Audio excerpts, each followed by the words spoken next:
Hello everyone, welcome to study tube. क्या हाल चाल, कैसे हैं आप सभी। आशा करता हूं आप सभी अच्छे होंगे और स्वागत करता हूं मैं आप सभी का एक बार फिर से आपके इस यूट्यूब चैनल पे। दोस्तों, अम्ल क्षारक एवं लवण चैप्टर जो है हमारा चल रहा है। इस चैप्टर में हम लोगों ने पार्ट 1 कंप्लीट कर लिया है, पार्ट 2 कंप्लीट कर लिया है, ये हमारा पार्ट 3 है और इस पार्ट 3 के साथ ये पूरा चैप्टर हमारा कंप्लीट होने वाला है। इसके बाद हम लोग अगला चैप्टर शुरू करेंगे, धातु एवं अधातु, metals and non metals chapter हम लोग शुरू करेंगे। इस पार्ट 3 के साथ ये चैप्टर आपका कंप्लीट हो रहा है। अब तक हम लोगों ने पढ़ा है अम्ल के बारे में, और पढ़ा है हम लोगों ने क्षारकों के बारे में। आज के इस वीडियो में हम लोग पढ़ेंगे सॉल्ट के बारे में और जो आखिरी में जो क्वेश्चंस दिए गए हैं उन सारे को कवर करेंगे।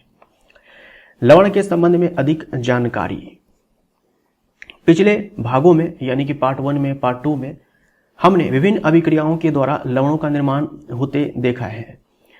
आइए इनके निर्माण, गुणधर्म एवं उपयोग के बारे में अधिक जानकारी प्राप्त करें। जैसे आपने देखा था अम्ल और क्षारक आपस में अभिक्रिया करते हैं, अम्ल और क्षार आपस में अभिक्रिया करते हैं तो लवण और जल बनता है। लवण वहां पर बना। आपने देखा था कि जो धातु और अम्ल आपस में अभिक्रिया करते हैं वहां भी लवण बनता है। तो कई सारे अभिक्रियाएं हम लोगों ने देखे थे पिछले वाले पार्ट 1 पार्ट 2 में जहां लवण का निर्माण हो रहा था। लवण परिवार एक्टिविटी 2.13 से आपको समझाया गया है। नीचे दिए गए हैं लवण के रासायनिक सूत्र लिखिए। कई सारे आपको सॉल्ट्स दिए गए हैं, कई सारे आपको लवण दिए गए हैं। इन सारे के रासायनिक सूत्र जो है आपको लिखने हैं। मैंने सबके रासायनिक सूत्र यहां पर लिख दिए हैं। इन सारे का रासायनिक सूत्र जो है आप लिख सकते हो। मैंने आपको लिखना सिखाया हुआ है अणु एवं परमाणु वाले चैप्टर में। जैसे पोटेशियम सल्फेट है तो आप पोटेशियम लिखेंगे और सल्फेट लिखेंगे, है ना।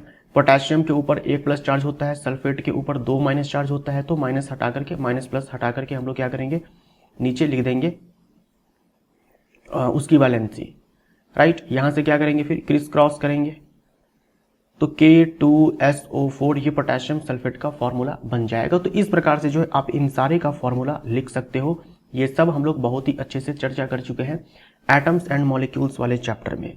पोटेशियम सल्फेट है, सोडियम सल्फेट है, कैल्शियम सल्फेट है, मैग्नीशियम सल्फेट है, कॉपर सल्फेट है, सोडियम क्लोराइड है, सोडियम नाइट्रेट है, सोडियम कार्बोनेट है, अमोनियम क्लोराइड है।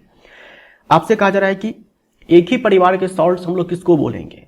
तो यहां पर देखो, उन अम्ल एवं क्षारकों की पहचान कीजिए, उन अम्ल एवं क्षारक की पहचान कीजिए जिससे उपरोक्त लवण प्राप्त किए जा सकते हैं। जैसे पोटेशियम सल्फेट है, ये पोटेशियम सल्फेट अपने आप में क्या है, एक सॉल्ट है। ये सॉल्ट जो है कौन से एसिड कौन से बेस से बना है, कौन से अम्ल और कौन से क्षारक से बना है, ये आपको बताना है। समान धन या ऋण मूलक वाले लवणों को एक ही परिवार का कहा जाता है। एग्जाम्पल के तौर पर देखो आप, जैसे सोडियम क्लोराइड है और सोडियम सल्फेट है।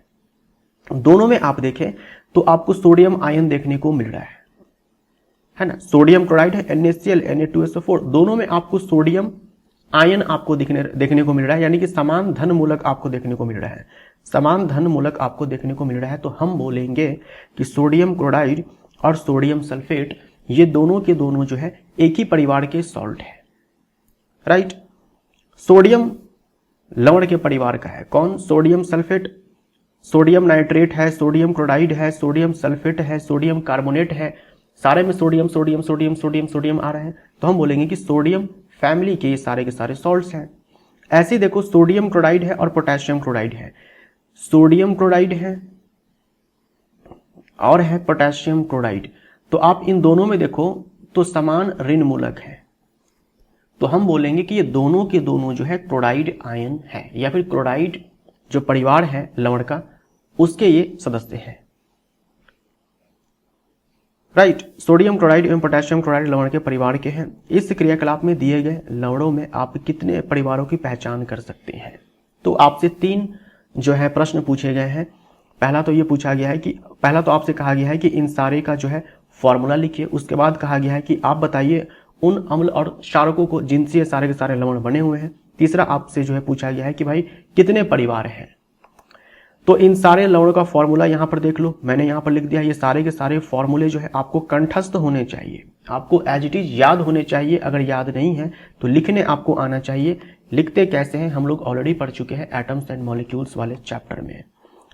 अब जो भी आपको लवण दिए गए हैं उसमें देखो ये सारे जो है आपके सल्फेट आयन सल्फेट सॉल्ट्स हैं, यानी सब के सब एक ही परिवार के लवण है और उस परिवार का नाम क्या है, सल्फेट परिवार है ना, सल्फेट। तो हम लोग सल्फेट सॉल्ट्स बोलेंगे, सल्फेट लवण बोलेंगे। पोटेशियम सल्फेट है, सोडियम सल्फेट है, कैल्शियम सल्फेट है, मैग्नीशियम सल्फेट है और कॉपर सल्फेट है। सोडियम क्लोराइड है, सोडियम सल्फेट है, सोडियम नाइट्रेट है, सोडियम कार्बोनेट है। सारे में सोडियम आपको धन आयन मिल जाएगा, धनायन मिल जाएगा, सोडियम धनायन। ये सारे के सारे जो है सोडियम सॉल्ट है। ऐसे सोडियम क्लोराइड है, अमोनियम क्लोराइड है, उसके बाद पोटेशियम क्लोराइड भी आप यहाँ पर लिख सकते हो। ये सब के सब क्या है, क्लोराइड फैमिली के सॉल्ट्स हैं। ठीक, अब देखो ये सोडियम क्लोराइड है, अपने आप में एक सॉल्ट है। हम लोग पढ़ चुके हैं कि भाई अम्ल और क्षारक जो है आपस में अभिक्रिया करते हैं तो बनता है लवण और जल, लवण और जल बनता है। तो जैसे सॉल्ट यहां पर सोडियम क्लोराइड है, तो ये कौन से अम्ल और क्षारक से बना है, ये भी आपसे पूछा गया था। तो देखो अम्ल HCl लेते हैं और जो क्षारक है वो हम सोडियम हाइड्रोक्साइड लेते हैं। तो इनके बीच में जब अभिक्रिया होगी तो सोडियम क्लोराइड जो है सॉल्ट आपको मिलेगा, लवण मिलेगा और साथ में जल बनेगा। ऐसे ही आपको जो है पहचानना है। जब आप ये पहचान लेते हैं कि कौन से अम्ल और कौन से क्षार से ये लवण का निर्माण हुआ है, तो आप ये बता पाएंगे कि जो लवण बना वो अम्लीय बना या क्षारकीय बना। जैसे सोडियम क्लोराइड देखो, HCl और सोडियम हाइड्रोक्साइड, भाई ये दोनों के दोनों जो है स्ट्रॉन्ग एसिड और बेस है। ये स्ट्रॉन्ग एसिड है और ये स्ट्रॉन्ग बेस है। ये मजबूत अम्ल है, ये मजबूत क्षार है। जब मजबूत अम्ल और मजबूत क्षार यानी अम्ल और क्षार दोनों के दोनों मजबूत होते हैं, वैसे केस में जो अम्ल बनता है वो उदासीन होता है। इसीलिए हम लोग पढ़ते हैं कि जो pH होता है साधारण नमक का वो 7 होता है, उदासीन होता है। राइट, सोडियम सल्फेट देख लो, इसमें अम्ल जो है आपको मिलेगा H2SO4 यानी कि सल्फ्यूरिक एसिड, और यहाँ पर जो क्षार मिलेगा वो सोडियम हाइड्रोक्साइड मिलेगा और साथ में जल बनेगा। यानी ये अम्ल और ये क्षार आपस में अभिक्रिया करेंगे तो ये लवण बनेगा और साथ में जल बनेगा। अब यहाँ पर देखो ये भी स्ट्रॉन्ग एसिड है और ये स्ट्रॉन्ग बेस है। ये स्ट्रॉन्ग बेस है सोडियम हाइड्रोक्साइड, याद रखिएगा इसका pH लगभग 14 होता है। तो स्ट्रॉन्ग एसिड स्ट्रॉन्ग बेस, भाई अम्ल और क्षार दोनों के दोनों मजबूत हो जाए तो बनने वाला जो लवण होता है वो उदासीन होता है। तो इसके बारे में भी हम लोग अभी आगे देखेंगे। पोटेशियम सल्फेट है तो सल्फ्यूरिक एसिड यहाँ पर अम्ल हो जाएगा, और पोटेशियम हाइड्रोक्साइड भी अपने आप स्ट्रॉन्ग बेस होता है। तो ऐसे ही आप यहाँ पर वीडियो पॉज करके देख सकते हो कि किस लवण का निर्माण जो है किस अम्ल और क्षार से हुआ है। ठीक, उसके बाद है एक्टिविटी 2.14 लवणों का pH। लवणों का pH या फिर लवण जो है अम्लीय है, क्षारकीय है या फिर उदासीन है। जो लवण होता है ये अम्लीय भी हो सकता है, अम्लीय भी हो सकता है। जो लवण है वो क्षारीय भी हो सकता है और उदासीन भी हो सकता है। भाई कैसे पता चलेगा? सबसे पहले आपको ये पता करना होगा कि जो लवण है उसको बनाने वाला अम्ल और क्षार कौन सा है। अगर मान लीजिए कि अम्ल और क्षार दोनों के दोनों मजबूत है तो बनने वाला लवण जो है उदासीन होगा। मान लीजिए कि अम्ल मजबूत है और क्षार जो है कमजोर है तो बनने वाला तो अम्ल का प्रभाव ज्यादा दिखेगा। भाई अम्ल मजबूत है और क्षार कमजोर है तो जो लवण बनेगा उसमें अम्लीय प्रभाव ज्यादा दिखेगा, तो लवण जो है अम्लीय हो जाएगा। मान लीजिए कि मजबूत क्षार है और कमजोर अम्ल है तो ऐसे में जो बनने वाला लवण होगा वो क्षारीय हो जाएगा। सोडियम क्लोराइड है, पोटेशियम नाइट्रेट है, एल्यूमिनियम क्लोराइड है, जिंक सल्फेट है, कॉपर सल्फेट है, सोडियम एसीटेट है, सोडियम कार्बोनेट है, सोडियम हाइड्रोजन कार्बोनेट है, कुछ अन्य लवण जो उपलब्ध हो। आपको कहा जा रहा है कि कुछ अन्य लवण भी है जो उपलब्ध है तो आप उसके नमूने जो है ले लीजिए। जल में इनकी विलयता की जांच कीजिए। सबको जल में आपको घोलना है। घोलने के लिए केवल आश्रित जल लेना है, शुद्ध जल लेना है, शुद्ध जल प्योर वाटर लेना है आपको। लिटमस पर इन विलयनों की क्रिया की जांच कीजिए एवं पीएच पेपर का उपयोग कर इनके पीएच के मान का ज्ञात कीजिए। आपको क्या करना है, जैसे मान लीजिए कि सोडियम क्लोराइड आपने ले लिया, आपने जल लेना है, उसमें सोडियम क्लोराइड को घोल लेना है। घोलने के बाद आपको क्या करना है, घोलने के लिए आपको आश्रित जल लेना है, डिस्टिल्ड वाटर लेना है। उसके बाद आपको लिटमस पेपर लेना है ना, लाल रंग का, नीले रंग का आपको लिटमस पेपर लेना है और डुबो डुबो करके देखना है कि लिटमस पेपर का कलर चेंज होता है या नहीं होता है। उसके बाद पीएच पेपर का उपयोग करके जो है पीएच का मान जो है हमें पता लगाना है उसके कलर के आधार पर, पीएच पेपर के कलर के आधार पर। कौन से लवण अम्लीय, क्षारकीय या उदासीन है। मान लीजिए कि ब्लू लिटमस है, वो रेड में कन्वर्ट हो गया, तो आप बोलेंगे जो लवण है वो कैसा है, अम्लीय है। अगर रेड लिटमस पेपर अगर ब्लू में कन्वर्ट हो गया तो आप बोलेंगे जो लवण है वो क्षारकीय है। अगर मान लीजिए पीएच पेपर में कोई कलर चेंज नहीं हुआ तो आप बोलेंगे कि जो लवण है वो उदासीन है। लवण बनाने के लिए उपयोग होने वाले अम्ल या क्षारक की पहचान कीजिए। इन सारे में लिखना है। पहले आपको यहाँ पर क्या करना है कि नमक लिख देना है, जैसे कि सोडियम क्लोराइड है तो इस वाले कॉलम में जो है नमक लिखना है, यानी कि लवण जो है आपको लिखना है। पीएच आपको पता करना है। पीएच पता करने के लिए आप क्या करेंगे, पहले आप जो तरीका आपको यहाँ पर दिया गया उससे आप चेक कर सकते हो, है ना, कि जल लेना है, उसमें घोल लो पीएच पेपर जो है डाल करके आप लिटमस पेपर जो है डाल करके आप क्या करेंगे, लिटमस पेपर जो है डाल करके आप जो है ये पता करेंगे कि अम्लीय है क्षारकीय है, और फिर पीएच पेपर की मदद से जो है आप पीएच निकालेंगे। तो एक तो आप ऐसे कर सकते हो। दूसरा, अगर आपको ये मालूम चल जाए कि प्रयुक्त अम्ल जो है इसको बनाने में वो HCl है और यहाँ पर सोडियम हाइड्रोक्साइड है, तो इससे आपको ये समझ में आ जाएगा कि ये मजबूत अम्ल है, ये मजबूत क्षार है, तो इनसे बनने वाले जो लवण होंगे वो उदासीन होंगे, है ना, वो उदासीन होंगे। तो इसका पीएच जो है लगभग हम बोलेंगे कि 7 है। तो ऐसे ही आपको इन सारे के केसेस में लिखने हैं। जैसे पोटेशियम नाइट्रेट है, तो पोटेशियम नाइट्रेट बनता है नाइट्रिक एसिड और पोटेशियम हाइड्रोक्साइड से। दोनों के दोनों जो है मजबूत अम्ल, मजबूत क्षार है। ठीक है, ये स्ट्रॉन्ग एसिड है, ये स्ट्रॉन्ग बेस है, ये स्ट्रॉन्ग एसिड है, ये स्ट्रॉन्ग बेस है। तो मजबूत अम्ल और मजबूत क्षार से बनने वाला जो लवण होता है वो उदासीन होता है। हाइड्रोक्लोरिक एसिड जो है स्ट्रॉन्ग एसिड है। एल्यूमिनियम हाइड्रोक्साइड जो है ये वीक बेस है ना, कमजोर जो है या क्षार है। तो एल्यूमिनियम क्लोराइड जो है ये आपको मिलेगा अम्लीय, क्योंकि मजबूत अम्ल है और कमजोर क्षार है। राइट, ऐसे ही देखो, जहां भी आपको दिख रहा है कि जो लवण है वो अम्लीय है, जहां भी आपको दिख रहा है वहां समझ जाना कि जो लवण है वो मजबूत है और जो क्षार है वो कमजोर है। जहां आपको लवण जो है क्षारीय दिख रहा है वहां आप क्या समझेंगे कि जो क्षार है वो मजबूत है और सोडियम हाइड्रोक्साइड मजबूत क्षार होता है, और जो अम्ल है वो कमजोर है। देखो, एसिटिक एसिड कमजोर अम्ल होता है, कार्बोनिक एसिड कमजोर अम्ल होता है, कार्बोनिक एसिड कमजोर अम्ल होता है, सल्फ्यूरिक एसिड जो है मजबूत अम्ल होता है। ये सब ध्यान में आपको रखना है। ठीक है, स्ट्रॉन्ग एसिड्स के एग्जांपल्स आपके हो जाएंगे, जैसे कि HCl है ना, H2SO4 है, HNO3 है, नाइट्रिक एसिड। ये सारे जो है मजबूत अम्ल है। अगर हम कमजोर अम्ल की बात करें तो इसमें जो है आप एसिटिक एसिड लिख सकते हो और यहाँ पर कार्बोनिक एसिड लिख सकते हो। ठीक, स्ट्रॉन्ग बेस में आप याद रखेंगे पोटेशियम हाइड्रोक्साइड और सोडियम हाइड्रोक्साइड, ये दोनों के दोनों जो होते हैं बहुत ही मजबूत क्षार होते हैं। प्रबल अम्ल एवं प्रबल क्षारक के लवण के पीएच का मान 7 होता है तथा ये उदासीन होते हैं, जबकि प्रबल अम्ल एवं दुर्बल क्षारक के लवण के पीएच का मान 7 से कम होता है। पीएच का मान 7 से कम होता है, यानी कि जो लवण है वो क्या है, अम्लीय है, क्योंकि अम्ल प्रबल है और क्षारक दुर्बल है। ऐसे ही प्रबल क्षारक एवं दुर्बल अम्ल के लवण के पीएच का मान 7 से अधिक होता है तथा ये क्षारकीय होते हैं।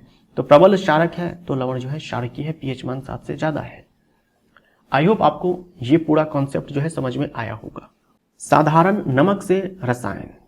साधारण नमक यानी कि सोडियम क्लोराइड की बात यहाँ पर की जा रही है, इसी को हम लोग साधारण नमक बोलते हैं। आप जानते हैं कि हाइड्रोक्लोरिक अम्ल एवं सोडियम हाइड्रोक्साइड के विलयन की अभिक्रिया से उत्पन्न लवण को सोडियम क्लोराइड कहते हैं। उदासीनीकरण अभिक्रिया होती है हाइड्रोक्लोरिक एसिड और सोडियम हाइड्रोक्साइड के बीच, तो सोडियम क्लोराइड बनता है और साथ में जल बनता है। हाइड्रोक्लोरिक एसिड अपने आप में मजबूत अम्ल है, सोडियम हाइड्रोक्साइड अपने आप में मजबूत क्षार है। इन दोनों से लवण बनेगा तो ये उदासीन होगा। इसी लवण का हम अपने भोजन में उपयोग करते हैं। ये जो लवण होता है सोडियम क्लोराइड, इसी का हम लोग इस्तेमाल जो है अपने भोजन में करते हैं। ऊपर के क्रियाकलाप में आपने देखा होगा कि यह एक उदासीन लवण है, हम लोग चर्चा कर चुके हैं। समुद्री जल में कई प्रकार के लवण घुले होते हैं। लवण तो कई प्रकार के होते हैं ना, ये सारे क्या है, लवण ही तो है, ये सारे के सारे लवण ही तो है। कई प्रकार के, तो समुद्र के जो जल होते हैं उनमें कई प्रकार के लवण घुले होते हैं, उनमें ये लवण भी है, सोडियम क्लोराइड भी है। अब उन कई प्रकार के लवण में से जो है हमारे काम का जो है ये सोडियम क्लोराइड है, जिसे हम लोग इस्तेमाल करते हैं खाने में, इसको अलग किया जाता है। इन लवणों से सोडियम क्लोराइड को अलग किया जाता है। विश्व के कई भागों में भी ठोस लवण का निक्षेप यानी कि डिपॉजिट जो है होता है। बड़े आकार के यह क्रिस्टल प्रायः अपद्रव्यों के कारण भूरे रंग के होते हैं। इसे खनिज नमक कहते हैं। जो इस प्रकार का नमक आप देखते हो इसे खनिज नमक भी कहते हैं, रॉक सॉल्ट भी कहते हैं। यह खनिज नमक तब बने जब युगों के व्यतीत होने के साथ समुद्र का कोई हिस्सा सूख गया। जैसे कोयले का खनन होता है वैसे ही इस रॉक सॉल्ट खनिज नमक का भी खनन होता है। ये जो सोडियम क्लोराइड है, ये जो साधारण नमक है, इसको प्राप्त करने के लिए जो है समुद्र के पानी को एक जगह जमा करके उसको वाष्पीकृत करवाया जाता है। फिर जो नमक मिलता है ठोस के रूप में उसका क्रिस्टलाइजेशन होता है शुद्ध करने के लिए, तब जाकर के हम लोग उसका इस्तेमाल करते हैं खाने में। ये जो रॉक सॉल्ट होता है, खनिज नमक होता है, इसका इस्तेमाल इसको प्राप्त किया जाता है जैसे कोयले का खनन किया जाता है, ठीक वैसे ही जो है इस खनिज नमक का भी खनन किया जाता है। आपने महात्मा गांधी के दांडी यात्रा के बारे में अवश्य सुना होगा। कि आप जानते हैं कि हमारे स्वतंत्रता संग्राम में नमक एक महत्वपूर्ण प्रतीक था। हिस्ट्री में आपने पढ़ा होगा नमक के ऊपर जो कर लगाया गया था। साधारण नमक रसायनों का कच्चा पदार्थ। अब देखो ये जो साधारण नमक होता है यानी कि सोडियम क्लोराइड जो होता है, इसके इस्तेमाल से केमिस्ट्री में कई महत्वपूर्ण पदार्थ जो है बनाए जाते हैं। इस प्रकार प्राप्त साधारण नमक हमारे दैनिक उपयोग कई पदार्थ जैसे sodium hydroxide, baking soda, washing soda, व्यंजक चूर्ण आदि के लिए एक महत्वपूर्ण कच्चा पदार्थ है। आपसे एग्जाम में सवाल पूछा गया था कि निम्नलिखित में से किसके लिए साधारण नमक जो है एक कच्चा पदार्थ है। तो सोडियम क्लोराइड है, बेकिंग सोडा है, वॉशिंग सोडा है, व्यंजक चूर्ण है। हालांकि व्यंजक चूर्ण बनाने में जो है सोडियम क्लोराइड का डायरेक्ट इस्तेमाल नहीं किया जाता है, नहीं होता है, लेकिन एनसीईआरटी में जो है एज इट इज ये लाइन दिया गया है तो आप ये याद रखेंगे। Sodium hydroxide, baking soda, washing soda, व्यंजक चूर्ण आदि के लिए एक महत्वपूर्ण कच्चा पदार्थ है कौन? ये साधारण नमक। व्यंजक चूर्ण शुष्क बुझे हुए चूने से क्लोरीन गैस प्रवाहित करने से जो है व्यंजक चूर्ण प्राप्त होता है। यहाँ पर डायरेक्ट सोडियम क्लोराइड का इस्तेमाल नहीं हुआ है, लेकिन जो क्लोरीन आया है वो सोडियम क्लोराइड से जो है प्राप्त किया जाता है। इसी कारण जो है यहाँ पर व्यंजक चूर्ण के लिए भी कच्चे पदार्थ के रूप में सोडियम क्लोराइड को दिया गया है। तो ये सब याद रखिएगा कि इन सारे के लिए कच्चा पदार्थ है साधारण नमक। आइए देखते हैं कि कैसे एक पदार्थ का उपयोग विभिन्न पदार्थ बनाने के लिए करते हैं। कैसे सोडियम क्लोराइड का इस्तेमाल जो है अलग अलग पदार्थों को बनाने के लिए किया जाता है। तो सबसे पहले देखो सोडियम हाइड्रोक्साइड को कैसे बनाया जाता है सोडियम क्लोराइड से। तो सोडियम क्लोराइड के जलीय विलयन, सोडियम क्लोराइड का जो जलीय विलयन होता है यानी जो नमक पानी का आप घोल बनाते हैं उसकी बात की जा रही है। इसे हम लोग हिंदी में ब्राइन, अंग्रेजी में जो है ब्राइन बोलते हैं और हिंदी में लवण जल बोलते हैं। ब्राइन किसको बोलेंगे? नमक पानी का घोल। साधारण नमक को पानी में मिलाएंगे, घोलेंगे, वही ब्राइन है, वही लवण जल है। उस जल से क्या करेंगे हम लोग? विद्युत धारा प्रवाहित करवाएंगे। जब विद्युत धारा प्रवाहित करवाया जाता है इस ब्राइन से, इस लवण जल से, तो देखो क्या होता है, ये जो सोडियम क्लोराइड का जलीय विलयन है ये सोडियम हाइड्रोक्साइड बनाता है। सिर्फ इतना ही नहीं, सोडियम हाइड्रोक्साइड के साथ साथ क्लोरीन भी बनता है और हाइड्रोजन भी गैस मुक्त होती है। ध्यान से सुनिएगा, एग्जाम में बहुत पूछा जाता है। जो भी आप सॉल्ट के बारे में पढ़ेंगे ना वो सब के सब महत्वपूर्ण मैं पहले बता देता हूं आपको। एग्जाम में बहुत सारे प्रश्न जो है यहां से पूछे जाते हैं। नमक पानी का घोल है, उससे विद्युत धारा जब प्रवाहित करवाया जाता है तो इस वाले प्रोसेस को क्लोर क्षार प्रक्रिया कहते हैं। भाई क्लोर क्षार प्रक्रिया क्यों कहते हैं? क्योंकि क्लोरीन बनता है इसमें और क्षार बनता है सोडियम हाइड्रोक्साइड। सोडियम हाइड्रोक्साइड क्या है? एक क्षार है, प्रबल क्षार है जिसका पीएच लगभग 14 होता है। तो क्लोरीन और ये क्षार सोडियम हाइड्रोक्साइड बनने के कारण इस प्रोसेस को हम लोग क्लोर क्षार बोलते हैं। क्लोर नाम में क्लोरीन से आया है और सोडियम हाइड्रोक्साइड क्षार है तो इसे हम लोग क्षार बोलते हैं। क्लोर अल्कली प्रोसेस बोलते हैं इसे हम लोग, क्लोर अल्कली प्रोसेस बोलते हैं इसे हम लोग इंग्लिश में, राइट।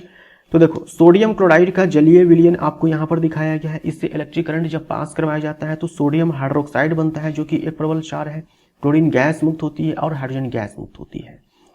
क्लोरीन गैस जो है एनोड पर मुक्त होती है, क्लोरीन गैस एनोड पर मुक्त होती है, हाइड्रोजन गैस कैथोड पर मुक्त होती है। ये सब आपसे एग्जाम में पूछा जाता है। क्लोरीन गैस जो है एनोड पर मुक्त होती है, हाइड्रोजन गैस कैथोड पर मुक्त होती है और कैथोड पर ही सोडियम हाइड्रोक्साइड विलयन का निर्माण होता है। इस प्रक्रिया से उत्पन्न हुए तीनों उत्पाद उपयोगी हैं। इन उत्पादों के विभिन्न उपयोग को चित्र 2.8 जो है इन उत्पादों के विभिन्न उपयोगों को दर्शाता है। ये जो सोडियम हाइड्रोक्साइड बना इसका अपना उपयोग है, क्लोरीन बना इसका अपना उपयोग है, और हाइड्रोजन का अपना उपयोग है। देखो इन सारे पदार्थों का इस्तेमाल करके जो है अलग अलग पदार्थ बनाए जाते हैं। तो जो विरंजक चूर्ण आपने यहां पर पढ़ा, इसको बनाने में इसी क्लोरीन का इस्तेमाल किया जाता है, जो किससे बना, इसी सोडियम क्लोराइड को वियोजित करवा करके इसको मुक्त कराया गया है। यहां पर आप देख सकते हो नमक का घोल है, ये ब्राइन है, इलेक्ट्रिक करंट जो है पास करवाया गया है। एनोड पर एनोड जो है पॉजिटिव इलेक्ट्रोड है ना, एनोड जो है पॉजिटिव इलेक्ट्रोड है, यहाँ पर ऑक्सीडेशन होता है। कैथोड जो है नेगेटिव इलेक्ट्रोड है, यहाँ पर रिडक्शन होता है। एनोड पर क्लोरीन गैस जो है मुक्त होती है, कैथोड पर हाइड्रोजन गैस मुक्त होती है, और आपको यहाँ पर लिखा हुआ दिखाया गया है कि कैथोड पर ही सोडियम हाइड्रोक्साइड विलयन का भी निर्माण होता है। अब देखो जो क्लोरीन है इसका इस्तेमाल किया जाता है जल की स्वच्छता में, कीटाणुओं को मारने के लिए, है ना। स्विमिंग पूल की स्वच्छता में, पीवीसी पॉलीविनाइल क्लोराइड के इस्तेमाल में, रोगाणुनाशक कीटनाशक के रूप में, और सीएफसी के रूप में क्लोरोफ्लोरोकार्बन बनाने में, है ना, कीटनाशक के रूप में इसका इस्तेमाल किया जाता है। जल को शुद्ध करने के लिए जो है क्लोरीन का इस्तेमाल किया जाता है। हाइड्रोजन का इस्तेमाल जो है ईंधन के रूप में होता है, मार्गरीन बनाने में, खाद के लिए अमोनिया बनाने में, है ना। अमोनिया का फॉर्मूला होता है NH3, तो इसको बनाने में हाइड्रोजन का इस्तेमाल किया जाता है। सोडियम हाइड्रोक्साइड का इस्तेमाल देखो कहां कहां किया जाता है, धातुओं से ग्रीज हटाने के लिए, धातुओं से ग्रीज हटाने के लिए, साबुन और अपमार्जक के निर्माण में, है ना, सोप एंड डिटर्जेंट के निर्माण में, कागज बनाने के लिए, कृत्रिम रेशे बनाने के लिए। तो ये सारे के सारे उपयोग जो है आपको कंठस्थ होने चाहिए, एग्जाम में भर भर के सवाल पूछे गए हैं। विरंजक चूर्ण के बारे में अब हम लोग देखते हैं। आप जानते हैं कि जलीय सोडियम क्लोराइड यानी कि लवण जल यानी कि ब्राइन के विद्युत अपघटन से क्लोरीन का निर्माण होता है। इस क्लोरीन गैस का उपयोग विरंजक चूर्ण के उत्पादन के लिए किया जाता है। जो क्लोरीन गैस यहाँ पर मुक्त हुई है, इसी क्लोरीन का इस्तेमाल जो है विरंजक चूर्ण के निर्माण में किया जाता है ना। विरंजक चूर्ण के निर्माण में, उत्पादन में किया जाता है। कैसे किया जाता है, शुष्क बुझा हुआ चूना लिया जाता है। कैल्शियम हाइड्रोक्साइड को ही हम लोग बुझा हुआ चूना बोलते हैं, तो ड्राई फॉर्म में इसको ले लेना है। इस पर क्लोरीन की क्रिया जो है कराई जाती है। शुष्क बुझे हुए चूने से क्लोरीन गैस को प्रवाहित करने से जो है विरंजक चूर्ण का निर्माण होता है। विरंजक चूर्ण को जो है CaOCl2 से हम लोग डिनोट करते हैं। हालांकि वास्तविक संगठन इसका काफी जटिल होता है, लेकिन इसे हम लोग सिंपल एक फॉर्मूले से दिखाते हैं, CaOCl2। तो आप याद रखेंगे विरंजक चूर्ण, जिसे हम लोग इंग्लिश में ब्लीचिंग पाउडर भी बोलते हैं, व्हाइट कलर का पाउडर होता है, सफेद चूर्ण होता है। इसका रासायनिक सूत्र ये होता है CaOCl2, रासायनिक नाम होता है कैल्शियम ऑक्सीक्लोराइड या फिर कैल्शियम हाइपोक्लोराइट। ठीक है, कैल्शियम हाइपोक्लोराइट या फिर कैल्शियम ऑक्सीक्लोराइड। तो शुष्क बुझे हुए चूने से क्लोरीन गैस प्रवाहित करने से विरंजक चूर्ण का निर्माण होता है। और इस विरंजक चूर्ण का इस्तेमाल जो है वस्त्र उद्योग में सूती एवं लिनेन के विरंजन के लिए, विरंजन का मतलब होता है कलर को उतारना, है ना, कलर को रिमूव करना। कागज की फैक्ट्री में, लकड़ी के मज्जे एवं लॉन्ड्री में साफ कपड़ों के विरंजन के लिए। कई रासायनिक उद्योगों में एक उपचायक के रूप में इसका इस्तेमाल किया जाता है। देखो ये ना एक स्ट्रॉन्ग ऑक्सीडाइजिंग एजेंट है, स्ट्रॉन्ग ऑक्सीडाइजिंग एजेंट है। तो रासायनिक उद्योगों में जो है उपचायक के रूप में, ऑक्सीडाइजिंग एजेंट के रूप में इसका इस्तेमाल किया जाता है, और पीने वाले जल को जीवाणुओं से मुक्त करने के लिए किया जाता है। इन सारी चीजों में जो है विरंजक चूर्ण का उपयोग किया जाता है। ठीक है, कपड़ों के विरंजन में, कागज की फैक्ट्री में, लकड़ी के मज्जे, कागज की फैक्ट्री में लकड़ी के मज्जे एवं लॉन्ड्री में साफ कपड़ों के विरंजन में, विरंजन का मतलब होता है कलर को उतारना, कलर को हटाना, रिमूव करना, उपचायक के रूप में, और पीने वाले जल को जीवाणुओं से मुक्त करने के लिए, क्योंकि इसमें क्या है, क्लोरीन है। विरंजक चूर्ण में जो है क्लोरीन है, और इस क्लोरीन का इस्तेमाल जो है कीटनाशक के रूप में किया जाता है, पीने वाले पानी को शुद्ध करने के लिए किया जाता है। उसके बाद है बेकिंग सोडा। बेकिंग सोडा के बारे में देखते हैं। बेकिंग सोडा का उपयोग आमतौर पर रसोई घर में स्वादिष्ट खस्ता, पकौड़े आदि बनाने के लिए किया जाता है।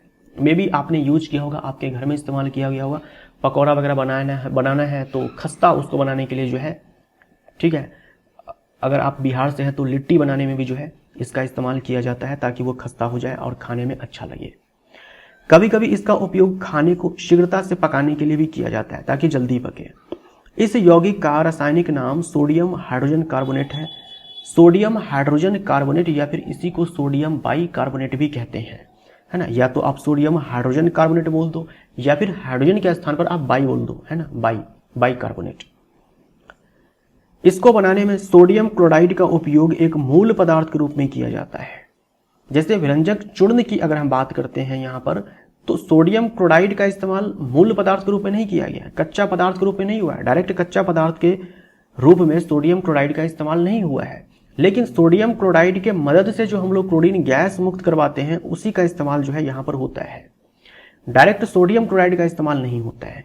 लेकिन बेकिंग सोडा बनाने में जो है देखो, कच्चा पदार्थ के रूप में जो है, मूल पदार्थ के रूप में जो है सोडियम क्लोराइड का डायरेक्ट इस्तेमाल होता है। तो सोडियम क्लोराइड है, जल है, कार्बन डाइऑक्साइड है, अमोनिया है। इनके अभिक्रिया से जो है अमोनियम क्लोराइड बनता है और सोडियम हाइड्रोजन कार्बोनेट बनता है। यही बेकिंग सोडा है। एक्टिविटी 2.14 में क्या आपने सोडियम हाइड्रोजन कार्बोनेट के पीएच के मान की जांच की थी? नमक में पानी में घोल करके आश्रित जल में। क्या आप सह संबंधित स्थापित कर सकते हैं कि क्यों इसका उपयोग एक अम्ल को उदासीन करने के लिए किया जाता है? देखो, सोडियम हाइड्रोजन कार्बोनेट है, ठीक। थोड़ा पीछे चलते हैं हम लोग यहां पर, यहां देख लो, सोडियम हाइड्रोजन कार्बोनेट है। कौन सा अम्ल है यहाँ पर? कार्बोनिक अम्ल है, जो कि कौन सा अम्ल, कैसा अम्ल होता है भाई? तो कमजोर अम्ल होता है, वीक एसिड होता है। सोडियम हाइड्रोक्साइड क्या है? अपने आप में प्रबल क्षार है। ये क्या है? प्रबल क्षार है। ये दोनों के दोनों जो है स्ट्रॉन्ग बेस होते हैं, प्रबल क्षार है। तो अम्ल जो है कमजोर है, क्षार जो है मजबूत है। बनने वाला लवण कैसा होगा? ये क्षारीय होगा, ये क्षारीय होगा। यानी सोडियम हाइड्रोजन कार्बोनेट या फिर सोडियम बाइकार्बोनेट या फिर बेकिंग सोडा जो है क्षारकीय प्रकृति का है। इसका पीएच मान जो है वो लगभग 8 होता है। क्यों किया जाता है इसका इस्तेमाल अम्ल को उदासीन करने में? क्योंकि ये क्षारकीय प्रकृति का है, तो अम्ल के प्रभाव को ये कम कर देगा। यह एक दुर्बल असंक्षारक क्षारीय लवण है, यानी बेसिक सॉल्ट है ये, राइट, बेसिक सॉल्ट है। और देखो यहाँ पर खाना पकाते समय इसे गर्म करने पर निम्न अभिक्रिया होती है। खाना पकाते समय खस्ता करने के लिए, खाना को जल्दी पकाने के लिए, है ना, या फिर जो पकौड़ा बना रहे हैं उसको खस्ता करने के लिए जो हम बेकिंग सोडा मिलाते हैं, उसमें तो क्या होता है, हमने बेकिंग सोडा मिला दिया, हीट किया, तो ये टूट जाएगा सोडियम कार्बोनेट, जल और कार्बन डाइऑक्साइड में, ठीक, कार्बन डाइऑक्साइड में। और इसी कार्बन डाइऑक्साइड के बनने के कारण जो पकौड़ा है वो फूलता है। या फिर जो ब्रेड आप देखते हो, ब्रेड हालांकि ब्रेड में तो ईस्ट का इस्तेमाल किया जाता है ना। यहाँ पर हम लोग क्षारीय लवण का ही हम लोग बात कर लेते हैं। तो ये जो कार्बन डाइऑक्साइड गैस यहाँ पर मुक्त होती है, इसी कारण जो है पकौड़ा फूल जाता है, बोल सकते हो आप। ये एक एक अभिक्रिया जो है आपके लिए महत्वपूर्ण है। सोडियम हाइड्रोजन कार्बोनेट का उपयोग हमारे घरों में अनेक प्रकार से किया जाता है ना। बेकिंग सोडा का उपयोग देख लो। बेकिंग पाउडर बनाने में बेकिंग पाउडर बनाने में बेकिंग सोडा का इस्तेमाल किया जाता है। बेकिंग सोडा से बेकिंग पाउडर कैसे बनाया जाता है? तो जो टार्टरिक एसिड होता है उसको मिलाया जाता है इस बेकिंग सोडा के साथ, है ना। बेकिंग सोडा के साथ टार्टरिक एसिड जो है इमली जो खट्टा होता है, इमली में ये अम्ल पाया जाता है। टार्टरिक एसिड के स्थान पर आप कोई दूसरा अम्ल भी ले सकते हो जो मंद है और खाने योग्य है। टार्टरिक एसिड के स्थान पर आप सिट्रिक एसिड भी ले सकते हो। सिट्रिक एसिड भी क्या है? कमजोर अम्ल है, बहुत कमजोर अम्ल है और खा सकते हैं, जो खट्टे फलों में पाया जाता है, जैसे कि संतरा है, मौसमी है, उस सारे में पाया जाता है। तो आप सिट्रिक एसिड भी ले सकते हो। तो बेकिंग सोडा और टार्टरिक एसिड का जो मिश्रण होता है उसे हम लोग बेकिंग पाउडर बोलते हैं। जब बेकिंग पाउडर को गर्म किया जाता है या जल में मिलाया जाता है तो निम्न अभिक्रिया होती है। यहां भी देखो, ये पूरा अपने आप में एक बेकिंग पाउडर को दिखाया गया है। इसको जब आप गर्म करेंगे या फिर जल में मिलाएंगे तो ये अभिक्रिया होती है। देखो यहाँ भी कार्बन डाइऑक्साइड गैस मुक्त हुई है, और यहाँ पर जो लवण बनेगा वो सोडियम लवण बनेगा। क्यों? क्योंकि यहाँ पर सोडियम है। क्योंकि यहाँ पर सोडियम है, तो सोडियम अम्ल का सोडियम लवण, सोडियम सॉल्ट कोई बन जाएगा। हालांकि ये हमारे लिए जरूरी नहीं है कि कौन सा यहाँ पर सॉल्ट बनेगा। हमारे लिए जरूरी ये है कि बेकिंग पाउडर बनाने में जो है टार्टरिक एसिड का इस्तेमाल किया जाता है। बेकिंग सोडा और टार्टरिक एसिड से जो है बेकिंग सोडा और टार्टरिक एसिड से बेकिंग पाउडर बनता है। जब इसको गर्म किया जाता है या जल में मिलाया जाता है तो ये वाली अभिक्रिया होती है। ये H+ कहाँ से आया? अम्ल से आया। जैसे ये टार्टरिक एसिड आपने लिया तो अम्ल का काम होता है H+ देना, तो यही चीज आपको यहाँ पर दिखाया गया है। ये अपने आप में बेकिंग पाउडर को आपको दिखाया गया है। यहाँ भी देखो कार्बन डाइऑक्साइड का इस्तेमाल, कार्बन डाइऑक्साइड जो मुक्त होती है यही है जो यहाँ पर देख लो, इस अभिक्रिया से उत्पन्न कार्बन डाइऑक्साइड के द्वारा पाव रोटी या केक में खमीर यानी कि खमीर उठाया जा सकता है। यानी कि जो पाव रोटी है, रोटी जो है, जो पाव रोटी या केक जो है ये फूल जाते हैं, मुलायम हो जाते हैं, स्पंजी हो जाते हैं। किसके कारण? इसी कार्बन डाइऑक्साइड के कारण। उसके बाद देखो सोडियम हाइड्रोजन कार्बोनेट भी एंटासिड का एक संघटक है। जो बेकिंग सोडा है एंटासिड बनाने में इसका इस्तेमाल किया जाता है। बेकिंग सोडा का इस्तेमाल जो है एंटासिड को बनाने में किया जाता है।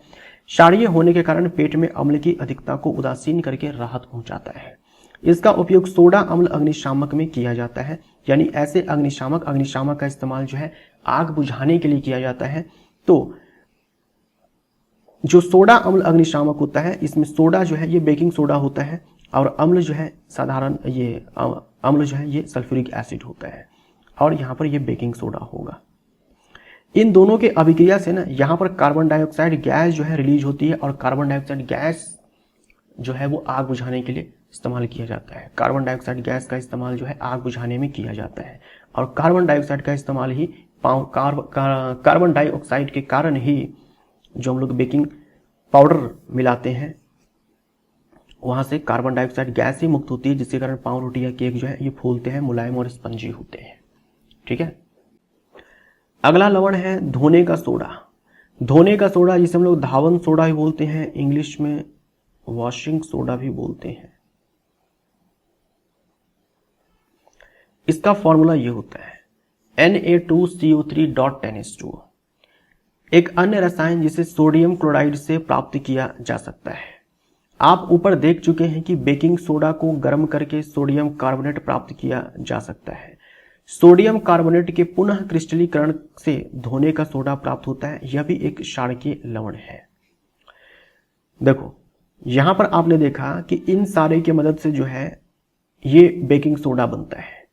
बेकिंग सोडा को गर्म करने से ये सोडियम कार्बोनेट बनता है। इसका क्रिस्टलाइजेशन से, किसके क्रिस्टलाइजेशन से?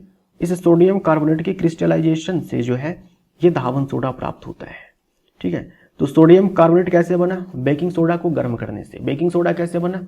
सोडियम क्लोराइड, जल, अमोनिया, कार्बन डाइऑक्साइड, इन सारे के मदद से। यहां पर आप देख सकते हो। तो सोडियम कार्बोनेट का क्या हुआ? क्रिस्टलाइजेशन हुआ, तो यहां पर धावन सोडा बन गया है ना। ये धावन सोडा का फॉर्मूला होता है।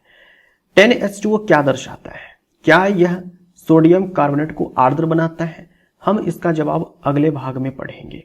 ये बिल्कुल सही है, सोडियम कार्बोनेट को आर्द्र बनाता है।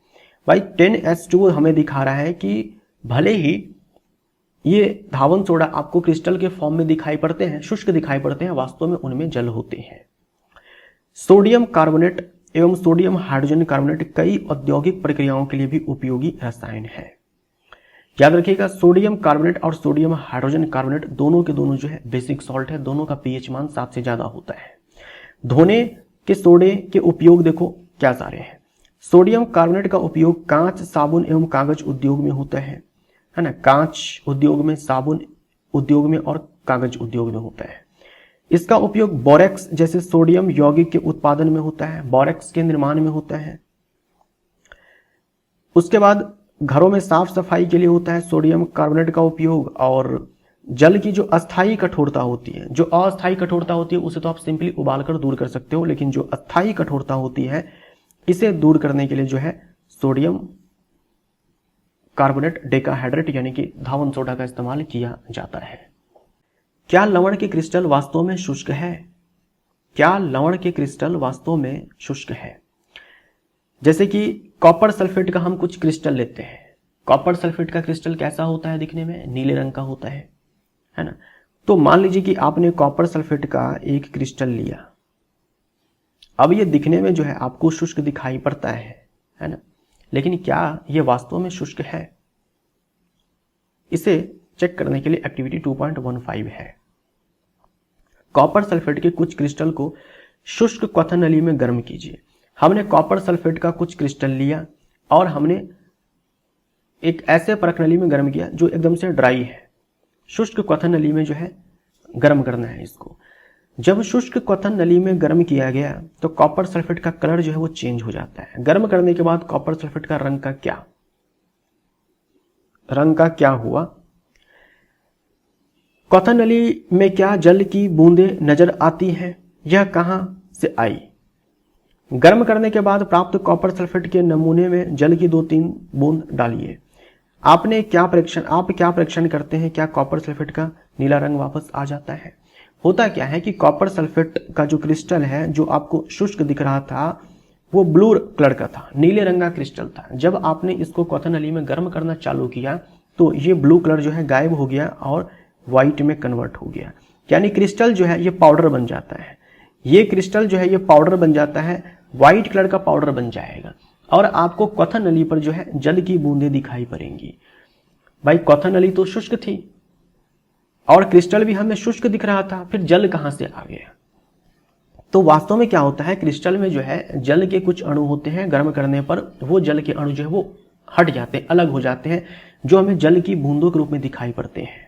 और नीले रंग का जो क्रिस्टल होता है, कॉपर सल्फेट का जो नीले रंग का क्रिस्टल होता है, वो व्हाइट पाउडर में कन्वर्ट हो जाता है।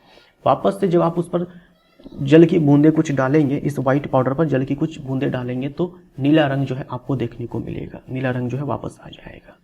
ठीक है, सेम चीज जो है यहां पर भी है। भले ही आपको ये जो वॉशिंग सोडा है, धावन सोडा है, ये आपको ड्राई दिखे, लेकिन वास्तव में इसमें जल होता है। ठीक है, क्योंकि वॉशिंग सोडा का फॉर्मूला जो है वास्तव में ये होता है Na2CO3.10H2। शुष्क दिखने वाले कॉपर सल्फेट क्रिस्टलों में क्रिस्टल का जल होता है। जब हम क्रिस्टल को गर्म करते हैं तो यह जल हट जाता है एवं लवण का रंग श्वेत हो जाता है, उजले रंग का हो जाता है, जो मैंने आपसे यहां पर कहा। यदि आप क्रिस्टल को पुनः जल से भिगोते हैं तो क्रिस्टल का नीला रंग वापस आ जाता है। लवण के एक सूत्र इकाई में जल के निश्चित अणुओं की संख्या को क्रिस्टल का जल कहते हैं। भाई क्रिस्टल का जल किसे कहते हैं? तो लवण के एक सूत्र इकाई में एक फॉर्मूला यूनिट में जल के निश्चित अणुओं की संख्या को क्रिस्टल का जल कहते हैं। जैसे यहां पर एक फॉर्मूला यूनिट है ना, ये एक फॉर्मूला यूनिट है कॉपर सल्फेट का। इसमें जल के कितने अणु है भाई? तो 5 है। तो हम बोलेंगे कॉपर सल्फेट के एक सूत्र इकाई में जल के 5 जो है क्रिस्टल का जल है, 5 जो है क्रिस्टल का जल है। ऐसे ही सोडियम कार्बोनेट के एक फॉर्मूला यूनिट में जो है 10 क्रिस्टल का जल है। कॉपर सल्फेट के एक सूत्र इकाई में जल के 5 अणु उपस्थित होते हैं। जलीय कॉपर सल्फेट का रासायनिक सूत्र ये हो जाएगा। ऐसे ही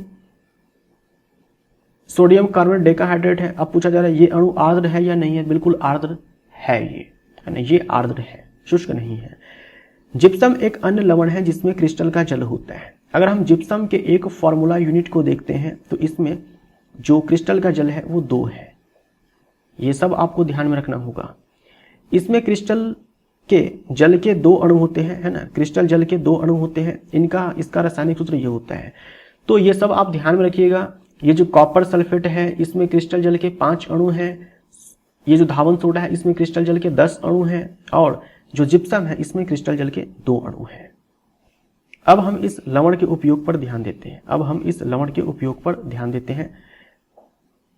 प्लास्टर ऑफ पेरिस के बारे में देखिए। इसे हम लोग शॉर्ट में पीओपी बोलते हैं।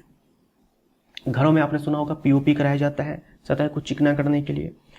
जिप्सम को 373 केल्विन पर गर्म करने पर, जिप्सम इसकी बात की जा रही है, इसको 373 केल्विन पर गर्म किया जाता है तो यह जल के अणुओं का त्याग कर कैल्शियम सल्फेट अर्ध हाइड्रेट या फिर इसी को हेमीहाइड्रेट कहते हैं बनाता है।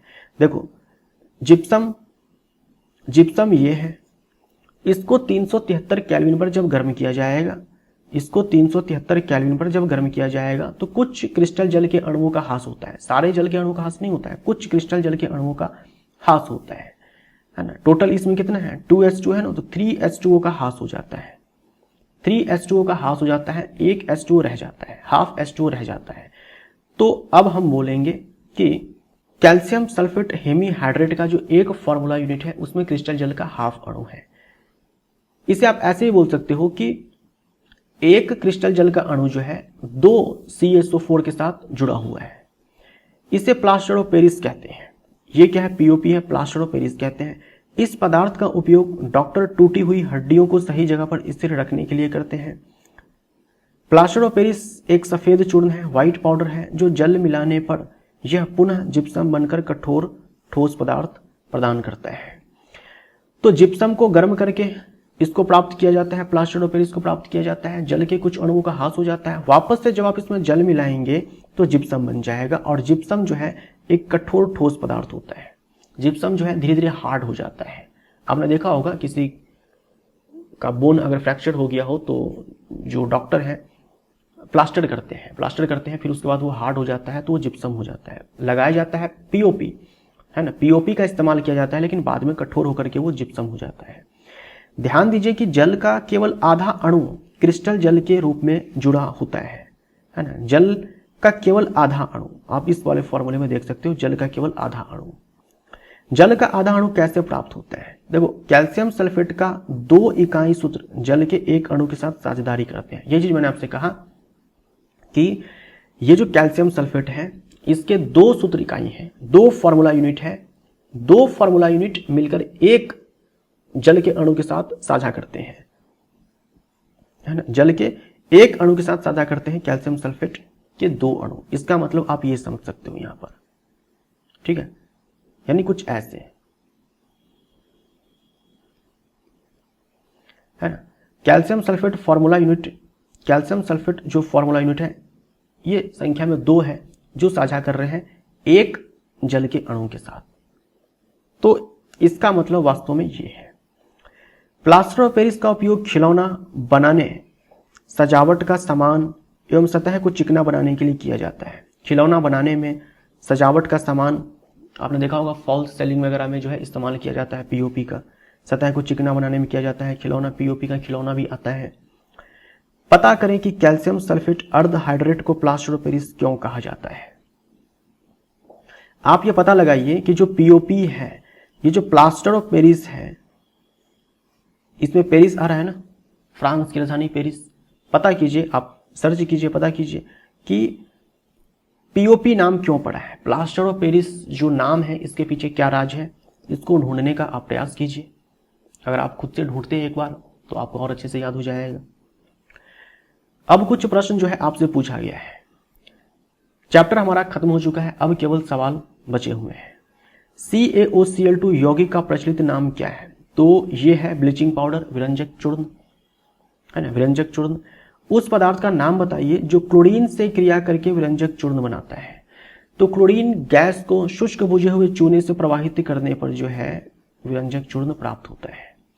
कठोर जल को मृदु करने के लिए, यानी कि हार्ड वाटर को सॉफ्ट करने के लिए किस सोडियम यौगिक का उपयोग किया जाता है? तो धावन सोडा का इस्तेमाल किया जाता है। जल की अस्थायी कठोरता को दूर करने के लिए धावन सोडा का इस्तेमाल किया जाता है। सोडियम हाइड्रोजन कार्बोनेट के विलयन को गर्म करने पर क्या होगा? इस अभिक्रिया के लिए समीकरण लिखिए। तो सोडियम हाइड्रोजन कार्बोनेट यानी कि सोडियम बाइकार्बोनेट को जब गर्म किया जाता है तो ये टूट जाता है सोडियम कार्बोनेट जल और कार्बन डाइऑक्साइड में। आपने इधर कहीं पढ़ा था ना, यहां देख लो। प्लास्टर ऑफ पेरिस की जल के साथ अभिक्रिया के लिए समीकरण लिखिए। प्लास्टर ऑफ पेरिस की जल के साथ अभिक्रिया के लिए समीकरण लिखिए। ये समीकरण आपको लिखना है। ये प्लास्टर ऑफ पेरिस है, ठीक है, ये प्लास्टर ऑफ पेरिस है ना। ये देखो एक्चुअल में क्या है, 3/2H2O है, ठीक है, 3/2H2O है, 3/2H2O। तो यहां पर जिप्सम बनेगा और जिप्सम को 373 केल्विन पर गर्म करने पर वापस से ये प्राप्त हो जाएगा। तो ये सारे जो सवाल हैं आपके इस प्रकार बनते हैं। अब लास्ट में जो अभ्यास दिया गया है, एक्सरसाइज दिया गया है, उनके प्रश्न हम लोग देख लेते हैं। कोई विलयन लाल लिटमस को नीला कर देता है, इसका पीएच संभवतः क्या होगा? लाल लिटमस को नीला कर देता है, ब्लू को रेड में कन्वर्ट करने का काम जो है अम्ल करता है या फिर अम्लीय विलयन करेगा, रेड को ब्लू में कन्वर्ट करने का काम जो है बेस करेगा या फिर बेसिक सॉल्यूशन करेगा। तो देखो एक ही ऑप्शन ऐसा है जिसका पीएच मान 7 से ज्यादा है, तो इस हिसाब से भी आंसर हमारा डी हो जाएगा। वैसे लाल को नीले में कन्वर्ट करने का काम जो है क्षारकीय विलयन करेगा, तो पीएच मान जो है संभवतः 10 होगा। ये सब क्या है, 7 से नीचे वाले हैं, तो विलयन जो है इस केस में अम्लीय होगा। तो अम्लीय विलयन क्या करेगा? अम्लीय विलयन जो है ब्लू लिटमस को रेड में कन्वर्ट करेगा, ना कि रेड को ब्लू में कन्वर्ट करेगा। कोई विलयन अंडे के पीसे हुए कवच से अभिक्रिया कर एक गैस उत्पन्न करता है जो चूने के पानी को दूधिया कर देती है, इस विलयन में क्या होगा? चूने के पानी को दूधिया करने का काम जो है वो कार्बन डाइऑक्साइड गैस करती है, और जो अंडे का कवच होता है वो कैल्शियम कार्बोनेट होता है, CaCO3 होता है। तो कैल्शियम कार्बोनेट के साथ इन चार में से कौन है जो अभिक्रिया करेगा और वहां पर कार्बन डाइऑक्साइड गैस मुक्त होगी? तो देखो आपने पढ़ा था कि धातु कार्बोनेट और अधातु, धातु का कार्बोनेट और धातु का बाइकार्बोनेट जब अम्ल के साथ अभिक्रिया करते हैं तो वहां पर धातु लवण बनता है, जल बनता है, कार्बन डाइऑक्साइड गैस मुक्त होती है। तो इसमें देखो ये तो अपने आप में क्या है, लवण है ना। इसके साथ अभिक्रिया कौन करेगा? अम्ल करेगा। ये तो लवण है, ये तो होगा नहीं, ये लवण है होगा नहीं, ये लवण है होगा नहीं, ये अम्ल है HCl, तो ये हमारा आंसर हो जाएगा, है ना। कैल्शियम क्लोराइड यहां पर बनेगा, जल बनेगा और कार्बन डाइऑक्साइड गैस मुक्त होगी जो चूने के पानी को दूधिया कर देती है। सोडियम हाइड्रोक्साइड का 10 मिलीलीटर विलयन हाइड्रोक्लोरिक एसिड के 8 मिलीलीटर विलयन को पूर्णतः उदासीन, सोडियम हाइड्रोक्साइड का 10 ml विलयन जो है HCl के 8 ml विलयन से पूर्णतः उदासीन हो जाता है, न्यूट्रलाइज हो जाता है। यदि हम सोडियम हाइड्रोक्साइड के उसी विलयन का 20 मिलीलीटर ले तो इसे उदासीन करने के लिए HCl के उसी विलयन की कितनी मात्रा की आवश्यकता होगी? तो भाई 10 को उदासीन करने के लिए, 10 ml को उदासीन करने के लिए 8 ml चाहिए, तो 20 ml को उदासीन करने के लिए हमने इसको डबल कर दिया, तो यहाँ भी डबल चाहिए, तो 16 ml हो जाएगा। अपच का उपचार करने के लिए निम्न में से किस औषधि का उपयोग होता है? तो अपच का उपचार करने के लिए, पेट की अम्लता को कम करने के लिए एंटासिड का इस्तेमाल होता है, प्रति अम्ल का इस्तेमाल होता है, ठीक है, प्रति अम्ल का इस्तेमाल होता है, एंटासिड का इस्तेमाल होता है। निम्न अभिक्रिया के लिए पहले शब्द समीकरण लिखिए तथा उसके बाद संतुलित समीकरण लिखिए। तनु सल्फ्यूरिक अम्ल दानेदार जिंक के साथ अभिक्रिया करता है, तनु हाइड्रोक्लोरिक अम्ल मैग्नीशियम पट्टी के साथ अभिक्रिया करता है। तो इन सारे का जो है पहले तो लिखना है शब्द समीकरण, वर्ड इक्वेशन, उसके बाद बैलेंस्ड इक्वेशन। तो यहां देखिए तनु सल्फ्यूरिक अम्ल दानेदार जिंक के साथ अभिक्रिया करता है, तो पहले शब्द समीकरण लिखना है, तो सल्फ्यूरिक अम्ल प्लस जिंक लिखेंगे। धातु और अम्ल के बीच में जब अभिक्रिया होती है तो धातु लवण बनता है, जिंक सल्फेट अपने आप में लवण है और हाइड्रोजन गैस मुक्त होती है, राइट। तो ये शब्द समीकरण है। अब है संतुलित समीकरण, यहां पर संयोजित लिखा हुआ है, संतुलित कर दो इसको, है ना। आगे सब में जो संयोजित ही है तो इसको आप संतुलित कर देंगे, है ना। ये संतुलित समीकरण, तो ये संतुलित समीकरण सिंपली सबका फॉर्मूला लिख दो, संतुलित समीकरण आपको मिल जाएगा। यहां पर कुछ करना ही नहीं है ना भाई। सल्फ्यूरिक एसिड का जो है फॉर्मूला लिखना है, जिंक का फॉर्मूला लिखना है, जिंक सल्फेट का फॉर्मूला लिखना है और हाइड्रोजन का फॉर्मूला लिखना है, बस हो गया, संतुलित है ये ऑलरेडी। तनु हाइड्रोक्लोरिक अम्ल मैग्नीशियम पट्टी के साथ अभिक्रिया करता है, तो हाइड्रोक्लोरिक अम्ल हम लोगों ने ले लिया है, मैग्नीशियम ले लिया है, अभिक्रिया होगी, मैग्नीशियम क्लोराइड बनेगा और हाइड्रोजन गैस मुक्त होगी, राइट। तो यहां पर देखो हाइड्रोक्लोरिक एसिड है, मैग्नीशियम के बीच में अभिक्रिया होगी, हाइड्रोक्लोरिक एसिड और मैग्नीशियम के बीच में, तो मैग्नीशियम क्लोराइड बनेगा और हाइड्रोजन गैस जो है यहाँ पर मुक्त होगी। तो यहाँ पर देखो 2 हाइड्रोजन के एटम्स हैं, यहाँ पर एक ही है तो 2 से मल्टीप्लाई कर दिया। क्लोरीन के 2 एटम्स हो गए, यहाँ भी क्लोरीन के 2 एटम्स हैं, मैग्नीशियम का 1 एटम, मैग्नीशियम का 1 एटम, तो ये बैलेंस्ड है। तनु सल्फ्यूरिक अम्ल एल्यूमिनियम चूर्ण के साथ अभिक्रिया करता है, तो सल्फ्यूरिक अम्ल है, एल्यूमिनियम सल्फेट बनेगा और हाइड्रोजन गैस मुक्त होगी। जो भी आपको जो है समीकरण दिया गया है सब के सब जो है लवण और धातु के बीच में ही है। तो धातु लवण बनेगा और हाइड्रोजन गैस मुक्त होगी। यहाँ तनु हाइड्रोक्लोरिक अम्ल और लोहे के बीच में लोहे के रेतन के साथ जो है अभिक्रिया करता है, तो लोहा है, हाइड्रोक्लोरिक अम्ल है, यहाँ पर लोहे का क्लोराइड बनेगा यानी कि फेरिक क्लोराइड बनेगा और हाइड्रोजन गैस मुक्त होगी। ठीक, तो पहले वर्ड इक्वेशन लिखना है, उसके बाद जो है पहले आपको जो असंतुलित समीकरण है वो लिखेंगे और तब जाकर के उसको संतुलित करेंगे। संतुलित समीकरण का संतुलन कैसे करते हैं ये हम लोग ऑलरेडी पढ़ चुके हैं रासायनिक अभिक्रिया एवं समीकरण में, उस वाले चैप्टर में। अगला सवाल है, अल्कोहल एवं ग्लूकोज जैसे यौगिकों में भी हाइड्रोजन होते हैं लेकिन इनका वर्गीकरण अम्ल की तरह नहीं होता है, एक क्रियाकलाप द्वारा इसे साबित कीजिए। तो हम लोग ऑलरेडी जो है चर्चा कर चुके हैं, जैसे ये अल्कोहल है CH3CH2OH, ग्लूकोज है C6H12O6। भाई इनमें भी हाइड्रोजन है, और हम कोई अगर अम्ल लेते हैं तो उसमें भी हाइड्रोजन होता है, जैसे HCl है, HNO3 है ना, CH3COH है। लेकिन हम लोग इसे तो अम्ल बोलते हैं लेकिन इसे अम्ल नहीं बोलते हैं। कारण क्या है? क्योंकि ये सारे का जो जलीय विलयन होता है उसमें ये सब जो है जलीय विलयन में H+ नहीं देते हैं, जबकि ये सब के सब क्या है H+ देते हैं, और H+ देने के कारण ही हम इसे अम्ल बोलते हैं। ये नहीं देते हैं तो ये अम्ल नहीं है। एक क्रियाकलाप द्वारा इसे साबित कीजिए। तो आप कर सकते हो, आप क्या करो, एकदम शुद्ध जल ले लो, ठीक है, शुद्ध जल ले लो, उसमें आप क्या करो कि ये अल्कोहल मिला दो, या फिर क्या करो आप ये जो ग्लूकोज है इसको मिला दो, और आप पीएच लिटमस पेपर का इस्तेमाल कर सकते हो। देखो कि कलर चेंज होता है कि नहीं होता है, तो नहीं होगा। इन सारे के केस में जो है लिटमस पेपर जो है ब्लू लिटमस पेपर रेड में कन्वर्ट हो जाएगा, इस वाले में नहीं होगा। आप ये भी कर सकते हो कि विद्युत का चालन करवा कर देख सकते हो, तो इस वाले केस में विद्युत का चालन नहीं होगा, इसके जलीय विलयन, इसका जो जलीय विलयन होगा वो विद्युत का चालन नहीं करेगा। इसमें से किसी को अगर आप उठाते हो जलीय विलयन के रूप में, जलीय विलयन बनाते हो, तो वहां जो है विद्युत का चालन हो जाएगा। कारण वही होगा, ये सारे जो है जलीय विलयन में H+ देंगे, तो आयन जिम्मेवार होता है विलयन से विद्युत धारा के चालन के लिए। इन सारे के केस में कोई H+ नहीं मिलेगा, कोई आयन नहीं मिलेगा, तो विद्युत का चालन नहीं होगा। आश्रित जल विद्युत का चालक क्यों नहीं होता है जबकि वर्षा जल होता है? देखो आश्रित जल जो है प्योर वाटर होता है, प्योर वाटर, केवल और केवल आपको वाटर के ही मॉलिक्यूल्स उसमें मिलेंगे, प्योर वाटर होता है। प्योर वाटर जो है वो विद्युत का चालन नहीं करता है। जबकि हम वर्षा जल लेते हैं तो इसमें हमें आयन्स मिलेंगे, थोड़े आयन जो है उपस्थित होंगे, है ना, क्योंकि इसमें जो है वातावरण से जो है कार्बन डाइऑक्साइड, नाइट्रोजन के ऑक्साइड्स, ये सारे घुले होते हैं, तो थोड़े बहुत आयन हमें मिलते हैं वर्षा जल में, और आयन जिम्मेवार होता है किसी भी जलीय विलयन से विद्युत के चालन में। तो आश्रित जल शुद्ध जल होता है, इसमें कोई आयन नहीं होते हैं, इसलिए विद्युत का चालक नहीं होता है।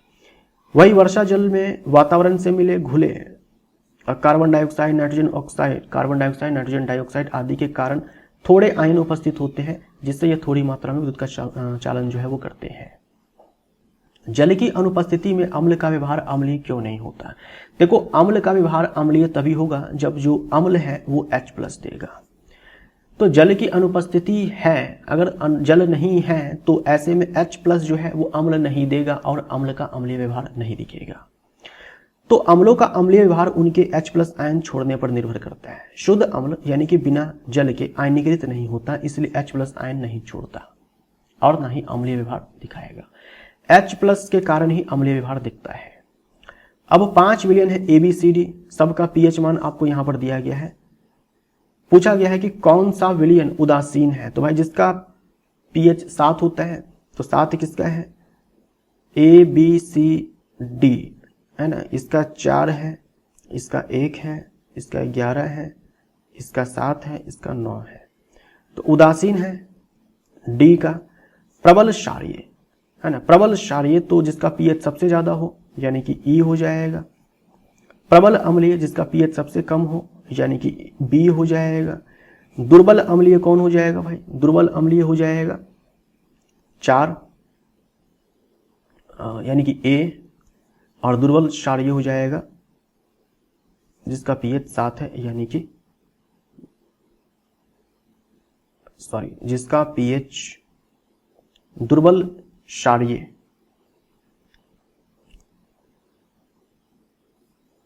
प्रबल क्षारीय, माफ करिएगा, प्रबल क्षारीय जो है यहाँ पर जिसका pH 11 है वो हो जाएगा यानी कि C हो जाएगा, है ना। दुर्बल क्षारीय जिसका pH जो है वो 9 है यानी कि E हो जाएगा। अब जाकर के सही बना है। परखनली A एवं B में समान लंबाई की मैग्नीशियम पट्टी लीजिए। दो परखनली है A और B, समान लंबाई की हम लोग क्या करते हैं कि उसमें मैग्नीशियम पट्टी लेते हैं। परखनली A में हाइड्रोक्लोरिक अम्ल तथा परखनली B में एसिटिक अम्ल डालिए। तो मैग्नीशियम पट्टी यानी कि मैग्नीशियम धातु की पट्टी,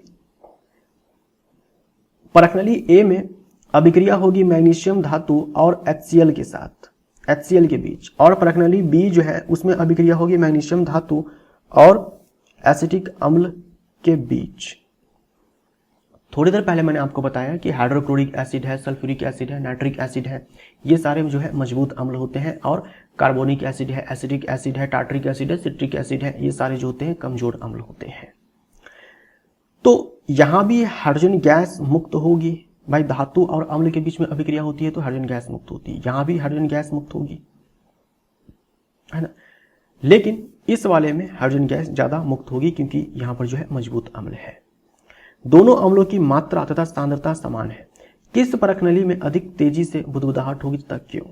तो परखनली A में अधिक तेजी से प्रतिक्रिया होगी। HCl एक प्रबल अम्ल है जो पूरी तरह आयनीकृत होकर H+ आयन देता है ना। यानी इसका अम्लीय प्रभाव ज्यादा होगा क्योंकि अगर हम 100 HCl मॉलिक्यूल लेते हैं तो 100 में से लगभग जो है 90, 95, इनफैक्ट 99 जो है HCl H+Cl- में टूट जाएगा तो H+ देगा, तो ज़्यादा H+ मिलेगा इस वाले केस में। तो ज़्यादा तेजी के साथ अभिक्रिया जो है परखनली A में होगा और ज़्यादा से ज़्यादा हाइड्रोजन गैस मुक्त होगी। जबकि ये एक दुर्बल अम्ल है तो आंशिक रूप से आयनीकृत, अगर आप 100 लेते हो CH3COH का जो मॉलिक्यूल है, अगर आप 100 लेते हो तो जलीय विलयन में जो है 100 में से जो है 10, 15, 20 ही टूट करके H+ देगा। अधिक H+ आयन होने से HCl मैग्नीशियम के साथ तेज प्रतिक्रिया करता है और बुलबुले अधिक बनते हैं। ताजे दूध के pH का मान 6 होता है। दही बन जाने पर इसके pH के मान में क्या परिवर्तन होगा? अपना उत्तर समझाइए। देखो, ताजे दूध का pH मान 6 होता है यानी कि थोड़ा सा अम्लीय होता है, थोड़ा सा अम्लीय होता है। जब दूध दही में बदलता है तो हम जानते हैं कि दही में लैक्टिक एसिड होता है, लैक्टिक एसिड बनता है। लैक्टोबैसिलस बैक्टीरिया होते हैं जो लैक्टिक एसिड का निर्माण करेंगे, दूध को दही में बदलेंगे। तो लैक्टिक एसिड यानी कि नया एसिड जो है वहां पर बना है, तो अम्ल बनने के कारण जो है pH का मान पहले से भी घट जाएगा। जो pH मान है वो पहले से भी घट जाएगा। पहले 6 था, अब दही में कन्वर्ट हो गया, और भी ज्यादा खट्टा हो गया यानी कि और भी ज्यादा अम्ल आ गया, यानी कि pH जो है पहले से कम हो गया। एक गोला ताजे दूध में थोड़ा बेकिंग सोडा मिलाता है। ताजा दूध के pH के मान को 6 से बदलकर थोड़ा क्षारीय क्यों बना देता है? देखो, क्षारीय क्यों बना देता है? क्योंकि बेकिंग सोडा अपने आप में क्या है? बेकिंग सोडा सोडियम कार्बोनेट और सोडियम हाइड्रोजन कार्बोनेट दोनों के दोनों क्षारीय प्रकृति के सॉल्ट होते हैं। तो इसीलिए बेकिंग सोडा क्योंकि क्षारीय प्रकृति का है, इसीलिए जो दूध है ये क्षारीय प्रकृति का हो जाएगा। पहले थोड़ा अम्लीय था, अब थोड़ा क्षारीय हो जाएगा, है ना। थोड़ा क्षारीय हो जाएगा, ज्यादा नहीं, यानी pH मान 7 से थोड़ा सा ज्यादा हो जाएगा, मान लो कि 8 हो जाएगा। इस दूध को दही बनने में अधिक समय क्यों लगता है? देखो, अगर मान लीजिए कि बेकिंग सोडा नहीं मिलाया गया होता तो दूध जब दही में कन्वर्ट होता है तो pH मान अभी आपने देखा कि कितना हो जाता है, 4.5 से 5.5 हो जाता है। तो 6 से 4.5, 6 से 4.5, 5.5 आने में जो है कम टाइम लगेगा। अब आपने क्योंकि उसमें बेकिंग सोडा मिला दिया है तो जो pH है वो बढ़कर 8 हो गया है, तो 8 से जो है pH मान 4.5 आने में थोड़ा ज्यादा टाइम लगेगा। तो ताजा दूध था, उससे दही बनने में क्या हुआ कि पहले से दूध थोड़ा अम्लीय था, अब थोड़ा और ज्यादा अम्लीय हो गया। अब क्या हुआ, आपने बेकिंग सोडा मिला रखा है, दूध को क्षारीय आपने बना रखा है, तो क्या होगा, क्षारीय से उसे अम्लीय माध्यम में जाना है, तो ऐसे में ज्यादा टाइम लगेगा।